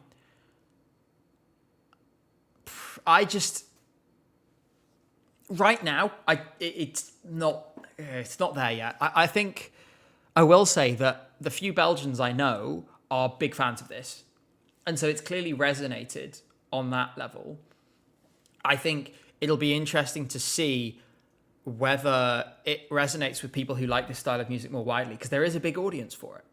And if it finds that audience and they get on board with it, then maybe it will do well. His vocal range is really good, better than the majority of Benidorm Fest participants. Yeah, I mean, obviously, if you put this same performance in Benidorm Fest, I think we'd be like, oh yeah, well, the vocal was better than most of the show. There is an element of framing here and of context. But in this show, you have Jelle van Dale, and you have I'm so sorry, her name's gone out of my head. I can quickly check. Lise, people who really, really smashed it vocally. And so, yeah, and I think I want to say, because there's a bunch of people in chat who are like, I love this. And I fully get it. I fully get it. Like, I understand why, if this is your thing, you would really dig this. And I think there's something positive to be said about that in terms of it's authentic. This is clearly the music that Red Sebastian loves, and he has produced something that really resonates. So it has the seal of approval, right? From people who are into this kind of music. I'm just not finding it accessible enough. So I'm sort of in a position of, I get it. I just don't love it. Maybe it's not for me, and that's fine. Not everything is for everyone, and I respect it a lot. It's not a winner vibe for me. Belgium shouldn't be number one in the odds, although of course it's early on for odds. Yeah. So as Sash in chat says, I'll put my pitchfork down. Yes, please do keep the pitchforks down. Yeah, we have one more song. Pull Up by Grace. And then we're through with Belgium. Wait, Oh, go ahead. Sorry. one thing I do want to say about this random thought. Imagine strobe lights at Euro Club. That would be fun. That would be a lot of fun, right? Yeah. Okay. I can get you that. Yeah. This Belgian's in chat saying, "Let us have this one. It's been 40 years." Yeah, fair enough. I mean, for the UK, it's been almost 30 years. You know, your Sandra Kim is our I Hear Loco boombox. I've forgotten what that alert means, and it hasn't showed up on my feed. So someone could tell me what just happened. That would be very nice. I think that means somebody donated something. It's just that it's decided not to tell me what it is. I have a list of events. A $5 donation. Thank you so much. I should have said that. If you want to tip, you can do in chat down below. Usually they appear in my little list of interactions here. For some reason, that didn't. I don't know why that is, but I want to say to the person who donated that, thank you so much. And I will make sure to check out your message later on. Right, so let's go through this last song, and then we'll have a little bit talk about Slovenia, and then I'm going to talk about the most exciting thing from this weekend, which wasn't in any of the finals, but was actually in a semi-final in Lithuania. So, Oh yes. let's talk about this first.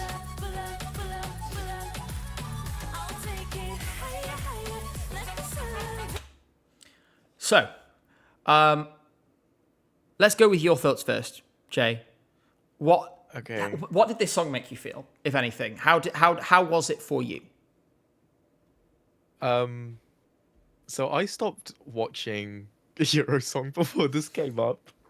So I'm basing this off of the snippet, right? Okay. From what I heard, it sounds like a good song, but her vocals did not sound good. Yeah. I think it's a kind of music that I really like, and I'd love to see more of at Eurovision. I just don't think this was the song. Clearly potential. I liked her energy. I liked that it felt like she was enjoying herself on stage. And that kind of, when you give that relaxed energy, it makes it a lot easier to sell your song. I don't know. I felt it wasn't strong enough. I think there's a reason why it came sixth. It's a shame it did so badly with the public, though. Yeah. Let's move on and talk about Slovenia. Before we do, because a lot of people are still asking about it, I do want to remind everyone we discussed this video, actually, is the video in question, with the where he recreated all the Eurovision winners and did so. In fact, I'll quickly show you here. If we skip in, we can see in the video he's done blackface for Dave Benton. Basically, my point is at the start that what he needs to do now, the live will be saved. Someone asked, yeah, you can watch the full VOD afterwards. He needs to apologize, and he needs to do it pretty sharpish. And if he does so, it's not for me to decide whether it's something that can be moved on from or not. And we talked about Angela Peristeri, who had a similar thing in 2021 and did a really good and fulsome apology. And as a result, that was not Angela Peristeri's legacy in the contest. Clement has a choice about whether this is his legacy in the contest or not. At the moment, it is. What he does next could possibly change that. We're going to talk about Slovenia, and we're going to talk about these top 2 songs. And we're also going to look at a couple of others that people in chat have mentioned they want us to talk about. Melody did also do Blackface Gustav about a decade ago, and I think it needs to be addressed too.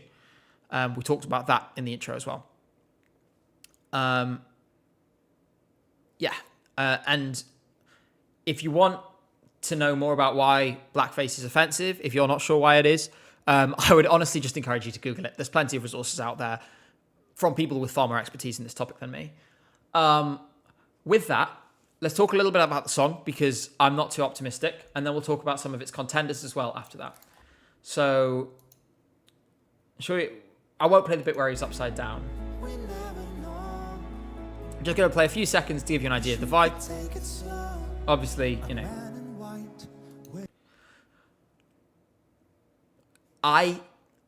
it's clearly about something that's very emotional, very personal. It's about his wife, and being severely ill. Jay, what do you think of the song? Because personally, I don't think this is going very far at the contest. What about you? Nothing burger, as someone in chat says. Yeah, it's a bit of a snooze fest, isn't it? It's just... Yeah. I mean, yeah. Yeah, like that's basically it. Like, I have no thoughts. It's just not... It's not my kind of music. Yeah. I think it's too dull. I think the problem is you need, for a ballad like this, you need something that elevates it, that makes it captivating. In its current state, the staging isn't captivating. The way he performs it is not captivating. It's obviously very personal to him. But, I don't know, the connection isn't there right now. I think he won the show because he's very popular in Slovenia already, has a giant audience. But no, I think you're right. There's actually not that much to say about it. And because of that, toilet break song, someone says in chat, Space Dusty. Oh, it's Harry. Thank you so much for being here, Harry. It's lovely to see you. And, it's very out of step with what we've seen from him before. He's very famous for sort of parodies. The most famous was one called Putin Put Out, which was in 2020 or so. Yeah. Let's talk instead about, I think, a slightly more popular person in this chat, which will be July Jones.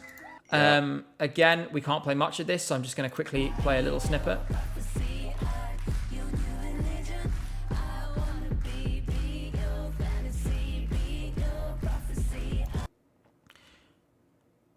I think she nailed the vibe that she was going for. I think we can have a conversation about the song's suitability for Eurovision. I think I'm quite optimistic. I think not everyone shares that, so we'll talk about that in a minute. But I will ask you this question first, Jay. She said she wanted to channel Britney, like early Britney with this. How well do you think she achieved that? I honestly think she did a pretty good job. And, I mean, yeah, the vocals weren't the best. But this is, overall, in my opinion, a way better package than what Slovenia is sending at the moment. I think, she actually, because someone's saying she was sick, that's why she couldn't sing well. We actually had to reschedule our interview. The EFC United interview with her was rescheduled for that exact reason. She was unwell in the run-up, and I think that will have affected her. At the same time, I still thought her vocals were mostly pretty solid. I liked actually her high vocals were a little bit quiet, but I thought it was a nice vibe. I think this was the song that had the most elevation potential. I think it was the song that would have qualified for the final at Eurovision. At the very least, had a good shot at it. I think it's a bit of a shame that the whole conversation was superseded by the whole Clement thing. Because he was so popular, in retrospect, it was going to be tough for others to get a look in. And that's sad, because July Jones is an artist I really liked. Someone said that, they first came into contact with July Jones at Roundhouse in London in 2023, because though some of you might not know, she supported Käärijä in the past. We were at that concert. We were, and you can see some small details of that in our How Finland Got So Good at Eurovision video. she was really fantastic. Didn't work out for her that year. I think she did want to go in. But there is an interesting precedent here that some people have mentioned that she could be internally selected in 2025. And that would be 26 even. And that would be something I'd be very interested to see. Do you think this is the right...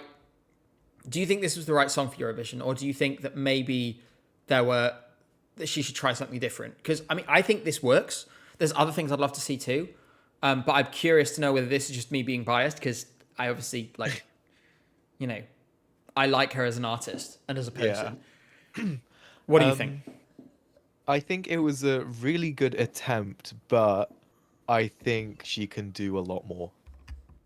Okay. Song-wise. I don't think this is her full potential. I think there's definitely an argument for that. At the same time, it's difficult for me because having spoken to her directly about her sound, this is the most like in touch she has felt with her music. So I'm torn because it feels really authentic to me because she's spoken about how happy she is singing this kind of style. Yeah. What do you think about Slovenia having a Eurofan jury determining a fifth of the jury votes? Alicia, William Lee Adams, Jan Bors, TikTok Adam, and Eurovox Sanya. Well, I wouldn't have put Jan Bors on it. Not Jan Bors. Absolutely not. But other than that, you know, fan juries are fine. I mean, like, take, for example, William Lee Adams. People criticize Wee Wee blogs, right? And they criticize their presentation or whatever else. William Lee Adams is in the position he's in for a reason. He knows his stuff. And take, for example, Estonia last year in a national final where Vice Munist and Pulup were not considered to be strong with the jury, right? It wasn't because... William Lee Adams comes out and gives his 12 to Vice Munist and Pulup. It was clearly the package for Eurovision. Like, he's good at identifying these things. And, of course, that fan jury gave 12 points to this. So, you know...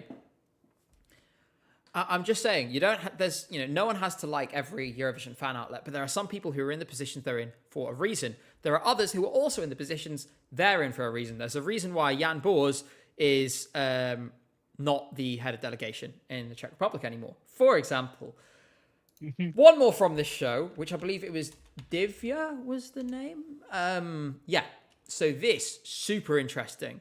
I'm going to play a couple of clips from it. Because it was very lots of vocalizing, some throat singing, but like sort of Inuit style. So you had this kind of vibe. And then later on, 1 second, I'm just going to mute for a moment because I'm going to cough. Oh. Hi guys. I'm back. Sorry about that. Later on, you got this, and this was super interesting. Firstly, look at the eyes, some like color contacts in.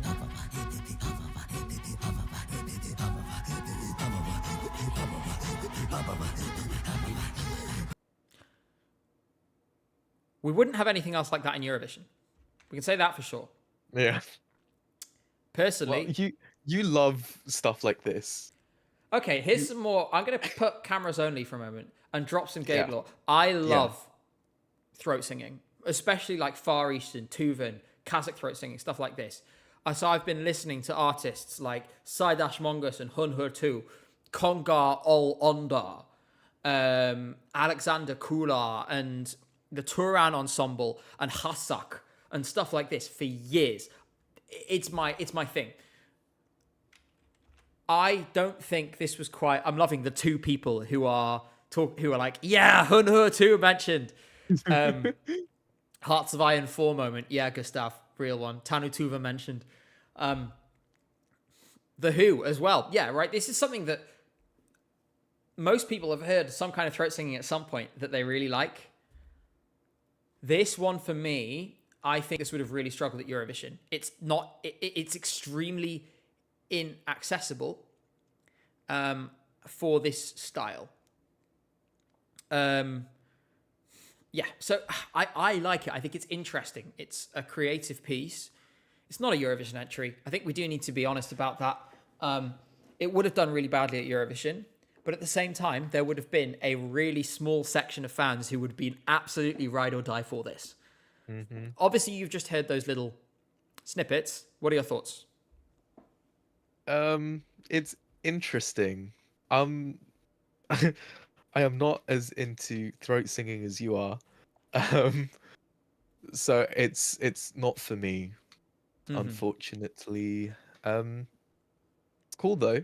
Get Yeah, new genres into Eurovision, yeah, make I it think so. more diverse. It's good. Diversity is good. I just think you want the right thing. This didn't quite fit. You know, if you want these kinds of sounds done in the right way, I would really encourage you. And I'm not going to play much of it. I'm just going to get so you guys can go and listen to this later. If you want something similar that's maybe a little more accessible, you want to listen to A4 and songs like Trotla Bunden. A4 is actually from the Faroe Islands. And this stuff is really, really stunning. I can't play it on stream because obviously these things will get demonetized. People want to talk about Kiki, by the way, so we're going to do that before we move on to Greece, which is what we're going to briefly touch on after this. Yep. But I would seriously, if you guys want like a rogue, I need to put it on screen first. There we go. If you guys want a rogue choice, like a rogue left field option for this kind of music, if this is your vibe, go and listen to A for Parsdottir. You will love it. You will absolutely love it. I'm going to be discussing Supernova to keep things streamlined. We're going to be discussing finals only. So once the final comes around, we'll look into that. For time reasons, we're gonna quickly look at Kiki, and then we're gonna move on because we have lots of things to talk about. So we're gonna do that now. Yes. Again, I'm just going to skip forward a little bit so we get into the song. There was this kind of interesting thing at the start. I'm loving the kind of, what's it called? Is it cyberpunk kind of aesthetic? I'm thinking steampunk. That's it, steampunk aesthetic. And we'll fly forward, give you a bit of a... Again, I can only give you a little taste, but we'll try to do it.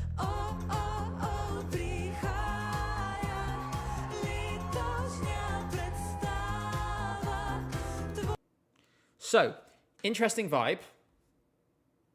Welcome back, Circus Mercus, says Dolphin Dane in chat. I think there's something to that. Welcome back, Montaigne.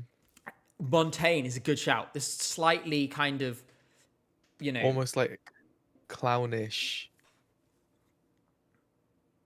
That's not a read, but like, No, I know what you mean. the makeup. Yeah. Like in that sort of, circus performer style, right? Yeah, circus is more accurate. Yeah. Yeah. Someone says dark cabaret, that kind of thing.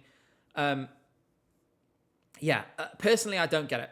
I'm sorry to say that because I think it's a really interesting performance and it's really good that this kind of stuff is getting rewarded by doing well in national finals. Someone says Mimi Cat. She looks quite similar. Like her appearance is quite similar to Mimi Cat. I think that's why you're getting that vibes as well. This kind of character does get through to Eurovision sometimes.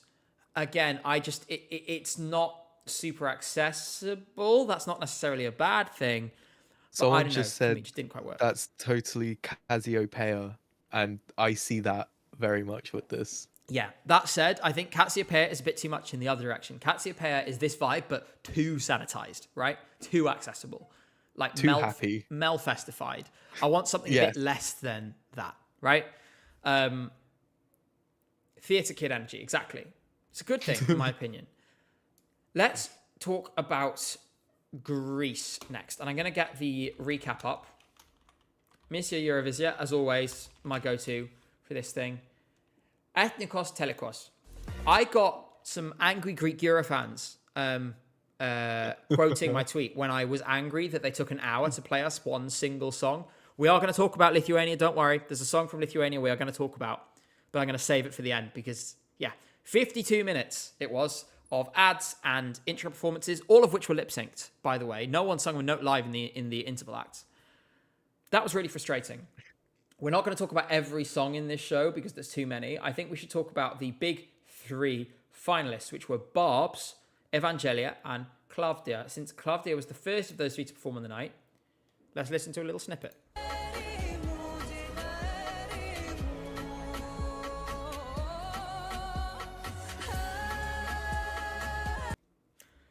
Gorgeous voice. I really like this song. Gorgeous voice, great song. Let's talk about the elephant in the room, which I think everyone has talked about, right? Jay, the staging. It's so static. Like, there's not much going on. she definitely needs better staging in Switzerland, Mm. which, like, that's a given, right? I mean, this is only a national final. They've got a couple months to figure it out. 100%. The staging can really elevate this song even higher. Do you But think, yeah, following on from that, if they fix the staging, do you think it has top 10 potential? Because there's been a lot of discourse this weekend that it might do. I think it does, but like lower end of top 10 at the moment. I see. Like her voice is really good. So that's a tick for jury. I feel like the kind of beat is very accessible to a lot of people. So I feel like the public would quite enjoy this and it might stick out to them. So yeah, I think this has a lot of potential. I think it's definitely going to the final. I'm going to disagree on top 10. I really love how, I think one thing that I think a lot of you guys will agree, I'm sure, and I want to see you in chat. If you loved Zari last year, if you love Marina Sati, tell me in chat right now. That was super Greek. It was like really quintessentially Greek. What I really like about this song is that it's still really quintessentially Greek, but in a super, super different way. I'll get on to Lithuania. We'll talk about it after Greece, okay? It's the next thing I'm going to talk about after this national final. Okay, now the chat is just exploding with like, there's like 80% of people love Zari. Then there's like a few people who are like, I hated it. It was terrible. Across YouTube and Twitch, everyone's arguing about this now. This is far better than Zari. Never got it. This is the thing is there are some ways in which this is more accessible than Zari.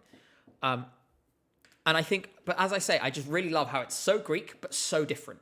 And I think the voters recognize that as well. So I'm going to say probably 12th, 15th, that kind of range. Decent with both the televoters and the jury. I'm going to skip forward to Barb's, who was a sort of pleasant surprise for me.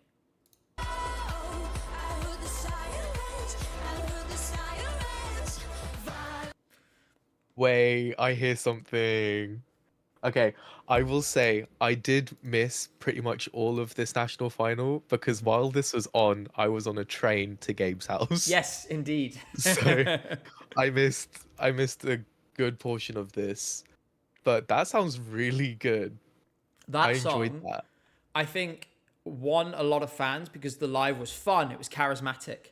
I'm getting a little bit of, Unforgettable, Marcus and Martinez from this staging. Very similar vibes in terms of the costumes and stuff. Deserved a top 3. But I think the most... I kind of, I was kind of hoping it would come second because I preferred it to Evangelia. And the thing is, we'll listen to a snippet of Vale now. I think that maybe... Oh, wow, they really... Okay, I'm guessing that one's tough on the copyright because they had a very brief clip of Evangelia, but you did get a sense of the song there. Now, how many people in this chat heard Carnival by Elvana Giata, and thought, this song is just really like World Cup football song, doesn't feel very connected to the country. This is the same thing. Now, I think Ziern is better than Astromata, personally, but it's the same thing. A song that draws more on the folk elements and the sort of national song book, in a way, versus the World Cup anthem from the prominent artist. Who wins? Twice in a row now. That was the energy I got. Do you think I'm being unfair by comparing this to Carnival? No, because that's what literally everyone said when they first heard the song. I said it when I first heard the song, and I was really excited for Evangelia's song. When I first heard it, I was so underwhelmed. I was like, this again? We've done this already this year. Like... You say that, but on the other hand, Senpai Kush, thank you so much for the super chat. £2.7 on YouTube says Vale should have won. Senpai cared enough to tell us that they were willing to pay to make sure we saw it. Thank you so much for the super chat. I should have said that. Super chats are enabled. If you guys want to financially support the channel, we have about 10 different ways to do that now. Coffee, Patreon, super chats, subscription on Twitch, membership on YouTube. Have I missed one? Oh yeah, you can tip using the link in the description as well. Sorry, that was the opportunity to give the plug, was when I got the super chat there. So if you want to do that, you can, but if not, that's also fine. We're just really happy you're here. I think it was right that this didn't win. I think Evangelia should go to Eurovision at some point because they clearly, really want her to go, but this was not the song. This just wasn't the song. And I mean, I've listened to a couple of her other songs, and if she sends the right song to Eurovision, she could win. But this was not it. I agree. Because we're running short on time now, we are scheduled to finish at or just after 10. I'm going to move on, and there's something that some of you guys might have missed. There was a lot going on this weekend. We're going to talk about Lithuania now. I'm going to go back to the cameras for a second. Thank you so much, IAA, for the 5 gifted subs. And I know you'll be enjoying this section because I'm pretty sure IAA is from Lithuania. Thank you so much for those 5 gifted subs. That is really appreciated. Right. There is a song in the Lithuanian national final. I can't play you the full thing. I'll play you a short segment of the live performance, which you might have missed this weekend, but I think is easily the best choice in this national final. Should very clearly win this national final. And it's taken our friend group by storm. Like, it's all we've been talking about. I listened to this live performance, which I'm going to play a small snippet of, and I was in a cold sweat. Like, at the end, I'd broken out in a cold sweat. Like, it is so intense. And I genuinely think there's a few people saying song of the season so far. I think it could be for me as well. So we're going to take a little look at Tavo Akus by Catharsis. I'm going to play a little clip from the start and the middle and the end, just so you get a sense of it.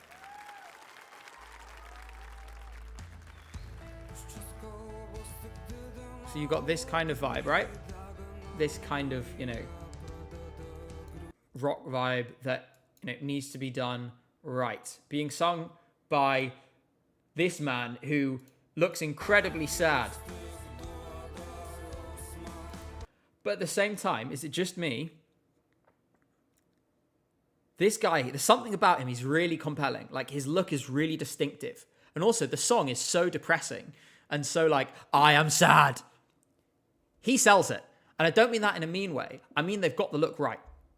Right? Yeah, I agree. It's intense. It's like he's sort of tired. Someone's mentioned Molchat Doma in chat. Yeah, 100%. Like, it plays on that kind of specific vibe. Ill Victorian twink, but I'm kind of into it. Yeah, there is this kind of, basically everybody who liked Ollie from Estonia, there's a certain segment of Eurofans, my friend Adam P is one of these, who absolutely love twinks who look like they're dying, who look like they haven't seen the sun in 6 months. I present to you this year's twink who looks like he's dying, that all of those people are going to love. It was Ollie last year, it's going to be this year, but fans of those people, good news, this is going to Eurovision. I mean, it has to in the national final. And it has, despite the fact it's in Lithuanian, it has this really intense, I'm going to play you a clip, might be quite loud, towards the end, with this repeated.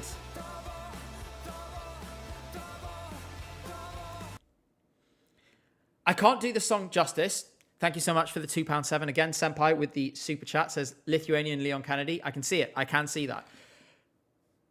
I'm really excited about this song, Jay. I mean, I've been listening to it on repeat.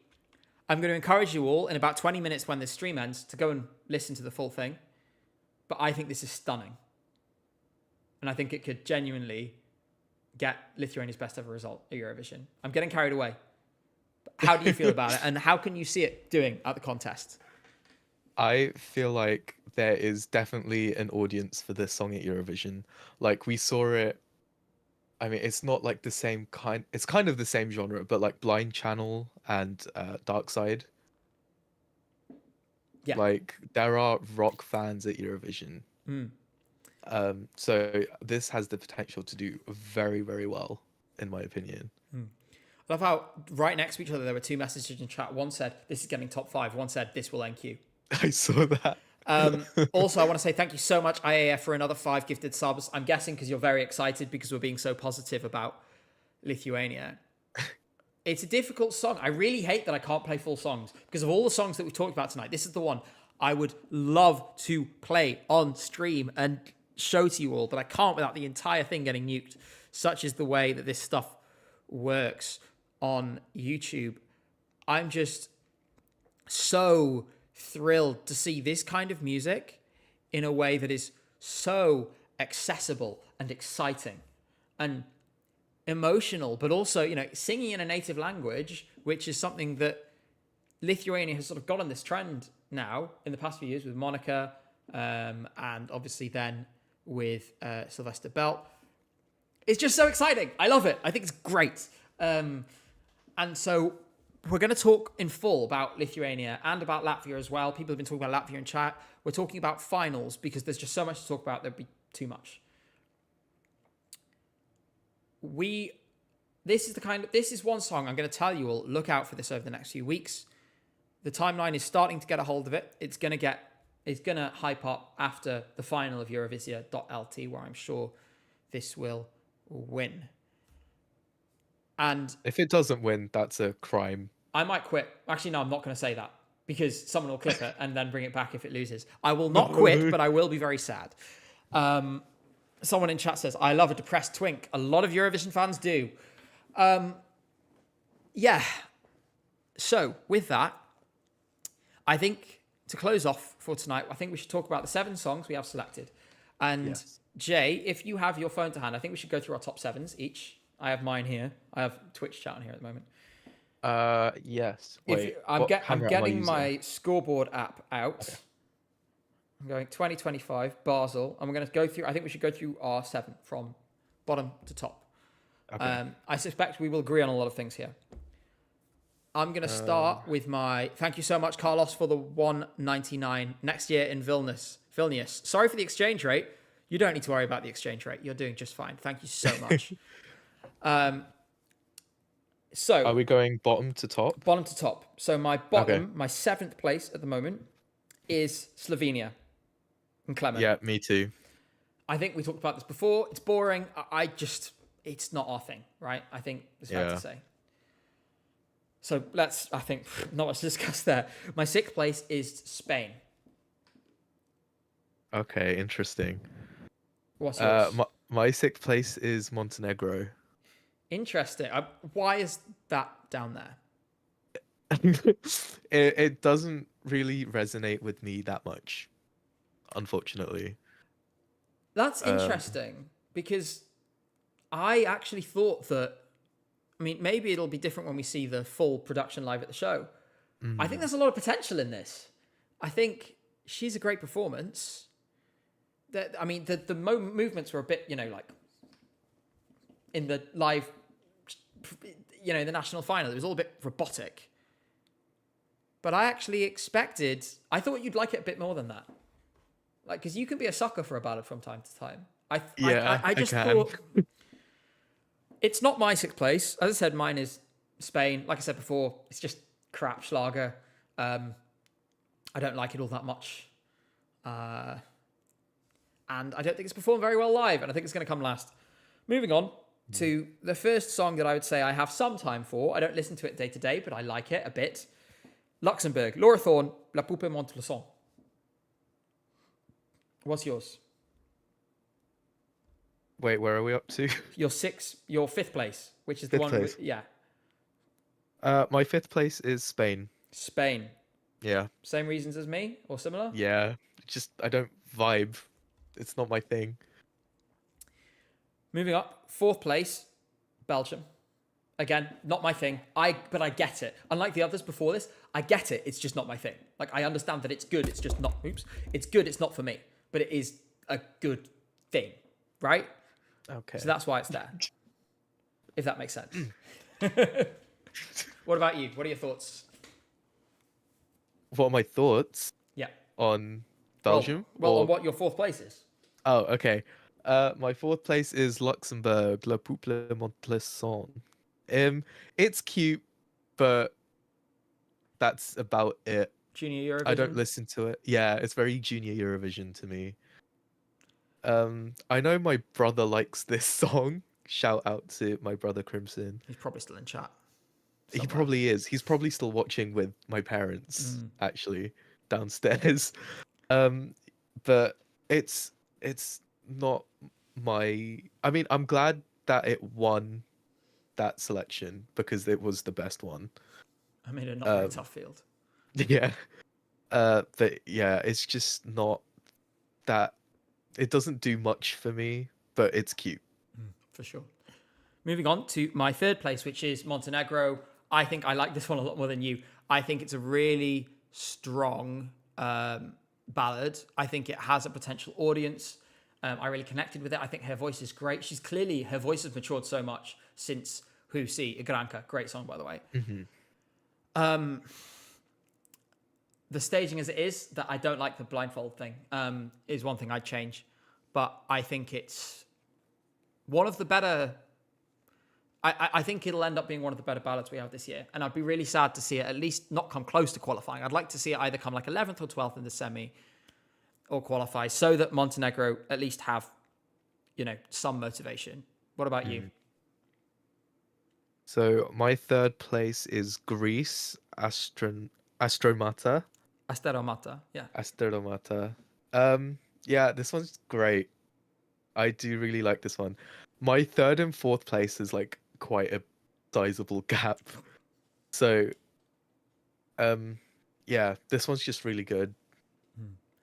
My second place is Asteromata. Like I said, I think it's super Greek. I really enjoy that. I just think, like I said, the staging's a problem, which will be solved, I'm sure. But it's a good song, right? And from what I've seen in the chat tonight, and also in general, Greeks seem to be really proud of this entry. What about you? Your second place? I believe it's going to be. I think I know what it's going to be, but you go first. Yeah. My second place is Belgium Strobe Lights. This just hits for me, and I listened to it at the gym, and it's such a great lifting song. It's a gym song. It is a gym Yeah, song. it's a gym song. Yes. That and Former by Loco Boombox. Yeah, yeah. Oh my God, guys, let me tell you, real quick. Listen to Loco Boombox at the gym, and you will be able to lift 100 kilograms more than you can right now. Yep. That is scientifically proven. That leaves us with, and chat is already screaming it at us. By the way, I'd love to see, a bunch of you have already done it. I would love to see all of your top sevens in chat, because even like just scanning across them, it's really great to get a sense of where you guys, all of your heads are at. So please do, if you haven't already, put your top sevens in chat so we can see them. Preferably all in one message. That means we have the same number one. Yep. Which is, and I didn't think I'd be saying this after 7 songs. Our Honestly, number one same. is Albania. Skotra Zjerm. Elektronika Zjerm. And What you a know song. what? It hasn't aged yet. It's been a month now, hasn't it? This song has been the winner for more than a month. It hasn't aged yet. I don't know if all of you guys are getting this too, but I feel exactly the same way as I did the night of the final. Like going in, I actually like on first listen to everything, I don't think I showed Festivali Ikengas enough respect this year. And I'll freely admit that because I heard Elvana's song. I thought, oh, well, usually FIK is a bit crap, so everything else will be worse than this. Just say thick. No, I won't say thick. But I have to say, I fully hold my hands up. That was really short-sighted of me, and this song proves it. It was a big improvement across the board. This is exceptional. Her voice is magical. I think this is clearly the best song of the 7 so far. I think the spoken word section is really foreboding, and I really hope that they deal with his nerves between now and May. I'm sure they will. Mm-hmm. I just think it's exceptional, and I'm seeing a lot of people in chat agreeing too. A lot of I've seen every song pretty much at number 1, but Greece and Albania seem to be pretty popular choices. Belgium as well. But, you know, I just don't understand. Like I said at the start, what's it doing down the bottom of the odds? What's that about? It makes no sense. And this is a song sung from the perspective of diaspora Albanians. There are a lot of diaspora Albanians. Off the bat, you have a lot of points already on the board for this. And I think people are going to get it much more widely. It's really accessible, in my opinion. Really, really accessible, while being totally authentic. And I love it. So, that's that clear. I did say we would have a little look, and we're going to use, again, just Eurovision World. Use it for everything. Let's have a little look forward at the calendar. Next weekend, this is what we have. Exciting week. So, as I said before, we are going to be at Eurosong on Friday night. Well, I will be. This is the thing. Tickets for Eurosong are very difficult to get a hold of. As a result, get this. We're both going to Ireland. I have a ticket. Jay didn't get one. So we're going to make it work. We're sort of taking the opportunity. We're doing the opportunity to the best of our ability, you know, trying to sort of make opportunities out of, you know, setbacks. Yeah. I will be in the room, and I'll be, you know, to give you guys a sense in the video the following week of what it was like in the room. Simultaneously, Jay is going to be at the Oge Ireland watch party in Dublin. So we'll both be filming. And so what we'll hopefully get is to contrast what it's like in the room versus what it's like at the watch party, what the fans think. And I think, Jay, you should interview some of the people who were there, get some thoughts from the Irish Euro fans. So it should be a really fun video. That's the first thing with Eurosong. I think we're both pretty much on the Bobby Arlo train for that, aren't we? Yeah. Bobby Arlo's winning. She's landsliding. But we'll talk about that next week. For sure. And then Saturday, I mean, Supernova, UMK, Vidbeer, MESC, all in one night. Again, just super quick because we're running out of time here. I'm just going to run through who I want to win each of these. And then I'll throw over to you. Vidbeer, Fienka is my favorite. UMK, Erica Vickman, obviously. MESC, it has to be Miriana Conte. Thank you so much for the subscription, Tim Schnitzel, the Prime sub. Thank you so much. Do, re, mi, fa, sus, sus, serving cunt is the greatest line I've ever heard in any song ever. It's musical genius. And then finally, Supernova. Now, for Supernova, I'm just going to quickly flick over to the odds for a moment because I want to make sure I get the name of the song right. Where is it? There we go. So it was this one. Tauta Meitas, Burman Laimi. That was my favorite. I just wanted to check the title to make sure I got it right. Privyet Roman Kakula. I finally saw a Russian language message in the chat, and I was like, I speak that language. So I replied to it. Thank you so much, Rugged Rat, for the £1.99 super chat saying, fantastic stream. Thank you. I appreciate that.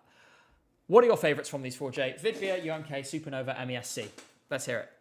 Vidbeer, I actually have no clue because I've only listened to the songs once. Okay. Any that stick out to you? Any you remember even that were just memorable in some way? Zifferblatt's song. Draco Malfoy? Yeah. When I first listened to that, I was like, okay, I'll listen to that. And then I just never did. So I need to... Nice. I need to listen more than the snippet. Yeah. UMK. Oh my God, this is a perfect opportunity to say I have finally listened to Ich Komme all the way through for the first time. I can't believe it took you so long to do this. I cannot believe it took you weeks. I have been raving about this song for weeks. I have listened to this song. Let me check how many times. Try and explain yourself to chat for a moment about why you only just listened to this song while I find how many times I've streamed it. Right. Guys, when it first came out, I was at the gym, right? So I didn't have, I was super focused, so I didn't have time to just listen to the song because I was really going for it. And then I just completely forgot to listen to it. Yeah, I really have no excuse. It's literally Erica Vickman. And then usually when we're making the videos, you would usually listen to everything in that process, which would catch you up. But that UMK video, I edited that video as well. So Jay didn't have any engagement with it. But no, for me, I'm going to show you that. I don't need to say 163 times I have streamed Ishkoma. 163. I love it. I absolutely love it. Oh my god. Okay. Okay, Stan. Damn. If you don't like it yet, listen to it 20 more times and you will. It grows on you so much. And the It same will goes for grow everyone on in chat. you. If you listen to Ishkoma once and thought, it was fine. But Gabe, what about the fans that don't like it because it's sexual? I said my piece in the Yonke video on this. I think it's very much over-egged. Very, very much over-egged. And people should just kind of be a bit more chill about it. Supernova. I don't know if you've listened to any of these songs yet. You might have listened to a couple of them. I've listened to City Zenny's song and So that's around time, yeah? Yeah, I kind of liked it. So it's the only one apart from Monster by Greta. She pulled but out, obviously, sadly. yeah. R.I.P. So I guess for now, my favorite's City Zenny. Well, it was Just's, but he's gone by Oomph. Yeah. And a bizarre twist of fate. This is some random lore. We were at a birthday party, one of our friends' birthday parties in Malmö. Just randomly showed up to it. Nice guy. But it was just... He's so lovely. It was just really, really odd. He's kind of really... He's a himbo. Oh, yeah. But he's super chill. He's so laid back, he's horizontal. Let me see. It doesn't have... Someone keeps mentioning the televote results, but they're not on here, so I can't show you. In any case, it looks like the Ludwig... Those three are the clear favourites, aren't they? Ludwig, City Zenny, Tautomatos. Yeah. Final one, MESC. Okay, so it would have to be... Can't... I'm going to be PG there. That song is so funny. But I do have a close second, which is Heaven Sent by something. Christy Spiteri. Yes. Which is leading, I believe, in the poll at the moment. Let me get that up on the screen while you talk Is about it. it leading? Let me have a little Surely look. not. So in the poll, I believe there'll be a poll on here somewhere. I need to find it. Keep talking about Christy. Talk about Christy Spiteri for a minute while I find this. This song is so good. Like the pre-chorus bit is incredible. It's great. The girl you must be heaven sent. Yeah. I think. Oh, it's close. I didn't realize how close it was. And obviously you've got La La Rata Takeke, La La Rata Kaboom up there as well, which is a sort of folk deal. Very catchy. If you haven't listened to that already, that's another one for you guys to put on your list for this week. Where's the song that Matt Black wrote? Why is it not there? Matt Black wrote Stefan what? Kalea, Lub Lub, Talk. Why is it only have 38 votes? Guys, do you think we might be biased on this one since, like, you know, yeah. I don't know. I feel like Matt Black is our bias. Just that. Okay. That song would be my third. You know what? So I mean, I'd be happy with any of the top three. I think Mariana Conte is the choice, though. Yeah. As am I the only one who finds Kant just a one-joke song? Joke wears the fame very quickly. The only thing will be funny will be us still shouting Kant from the audience. It is, but most people only hear it once. So, yeah, I don't think that would be much of an issue. And on Kant, that is where, because it is 10 past 10, and it's starting to get late here in the UK, and it's even later in Europe and in Eastern Europe, where it's already just past midnight. This has been really amazing. Again, this has been so much fun. I'm really glad we're making this a regular part of the schedule.